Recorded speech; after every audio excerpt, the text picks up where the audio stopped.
young people, this is Rachel from Angel Youth Ministry. Welcome back to part 6 of our Revelation 13 study. And today we've gone past the halfway mark in our study, and today we're looking at verse 11. Just to do a quick recap, we looked at how the first 10 verses of Revelation 13 are dealing with the first beast. And this beast represents a kingdom or a king who arises out of a thickly populated area. And we realized that that was the papacy, the kingdom of the papacy, which arose out of the thickly populated nations of Europe. And when it came into power, what helped it to come into power were the power and the seat and the great authority which was given to it by pagan Rome. We looked at how the power, which represented the military and economic strength, was given from 496 to 508. The seat was given from 31 BC to 330 AD, when it ruled from Constantinople.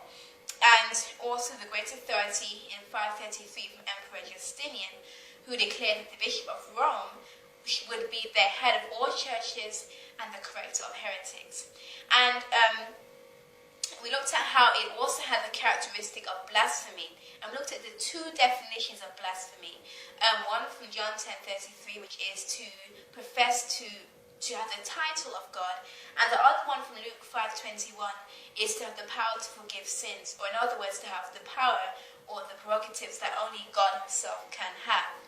And we looked at how the papacy, through its priests and the Pope himself, they commit blasphemy by doing these things, by calling themselves God, and also professing to have the power to forgive sins. We also looked at how it received a deadly wound in the year 1798. At the end of its 1260 years, or 42 months of papal supremacy, this deadly wound took place when the papacy had a temporary stop to its power, when the Pope at that time was taken prisoner by Napoleon Bonaparte's general, Berthier. So we looked at that, and then we looked at the great things and blasphemies that it speaks against God, how it blasphemes his name, and also the sanctuary service as Jesus Christ is our mediator. And it says, he that leadeth into captivity shall go into captivity. We looked at that, how the Pope himself during that time went into captivity and died in captivity in exile. And also the priests, Roman Catholic priests during the French Revolution, were slain with the sword. Just as throughout all those ages for 1,260 years, from 538 to 1798, the Roman Catholic Church was busy killing and destroying God's people. Well, now we see that it returns upon their own heads. So now we're at verse 11 of our study, and we're not too far from the end now. We're looking at the second beast. And this is where it gets to be more modern day, more present. I think that Revelation 13 verses 1 to 10, those first 10 verses which deal with the first beast, as it's called, or the beast that arises out of the sea, the leopard-like beast, that provides a backdrop for the real subject at hand. The real subject at hand is really verses 11 to 18, which deals with present time, our time. But in order to understand the second beast that arises out of the earth here, and the last few verses from 11 to 18, we need to understand the first beast. So I believe that the very first 10 verses which deal with the first beast, or the leopard-like beast, provide an important backdrop for what we're about to study now. So that's just the background so that we can understand what we're about to study. So now in verse 11, we come more closer to home, present time. And it says, and I beheld another beast coming up out of the earth, and he had 2 horns like a lamb, and he spake as a dragon. So here we find another beast, another king or kingdom, because we already looked at in Daniel 7 verse 17 and also verse 23, that a beast in Bible prophecy represents what? A king or a kingdom. So here we find another king or kingdom arising, but it comes out of the earth. Now there's a striking difference here, and it's important to notice this, that the very first beast that we looked at in verse 1 of Revelation 13, it says that it arises out of the sea. And we looked at how the sea represents a thickly populated area of different, and mixture of different nations and different people, and that was Europe. The papacy arose out of Europe. But here we find that it comes out of the earth, which is the opposite to the sea. In other words, this king or kingdom arises out of a new world, so to speak, an area which is not populated, no one has been there. It just arises out of a new area. So let's think, in the year 1798, when the papacy received its deadly wound, at the same time, what nation was there on planet Earth which began to show signs of greatness as it arose and developed into a superpower, and it gradually arose and it came out of an area which was termed the New World because it wasn't populated, there was hardly anyone there. What nation was rising during that time?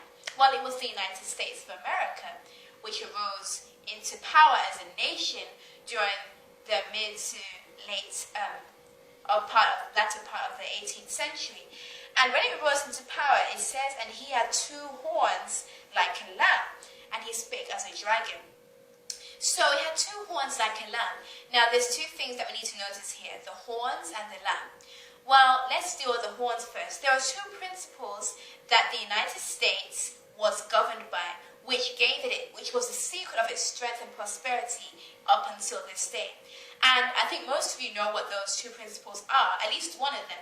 The main one, which we all know about, is Protestantism. Protestantism. And the principle of Protestantism that they stood by, and they still stand by to a certain extent today, is that the principle of religious liberty, that people will be free to follow their conscience. And this was actually written in the Constitution, that people could be free to follow their conscience on any religious matter, and they wouldn't have to be belonging to a certain religion for them to have a position in the state or the government. They could be free to choose whatever. It was liberty of conscience, that's what it was. They could choose whatever religion, they could follow their conscience and be free of their conscience. That was religious liberty. And the other rule that gave America the secret of its power and prosperity today, the other principle, the other horn, was republicanism.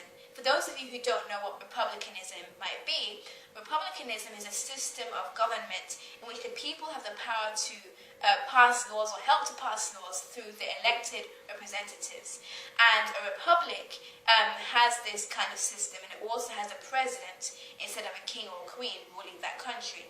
And so America was founded on that. And even today, people can vote and help through their elected representatives to pass laws for the nation. And so republicanism and Protestantism were the two principles on which the United States was based. And it says it was like a lamb. And a lamb in the Bible, we know in John 1:29, it says, "Behold the Lamb of God, which taketh away the sin of the world." The lamb represents Jesus. And Jesus, why was Jesus likened to a lamb? Because of the fact that a lamb is pure and innocent, doesn't retaliate, doesn't fight back. And during that time when the United States was rising into power, it was in a state of youth and purity and innocence during that time. But then it quickly changes. It says, and he spake as a dragon. So how would this nation, who starts off so pure and innocent and follows the principles of Christianity, Protestantism, I always get my tongue twisted, and also republicanism, how can that nation who started off so right and so Christian on Christian values end up speaking as a dragon? And we know that the dragon represents the devil and paganism. How can it do that? Well, in part 7 of the study, we'll figure out how. Until then, young people, this is Rachel Wells. Study the Bible for yourselves. God bless you.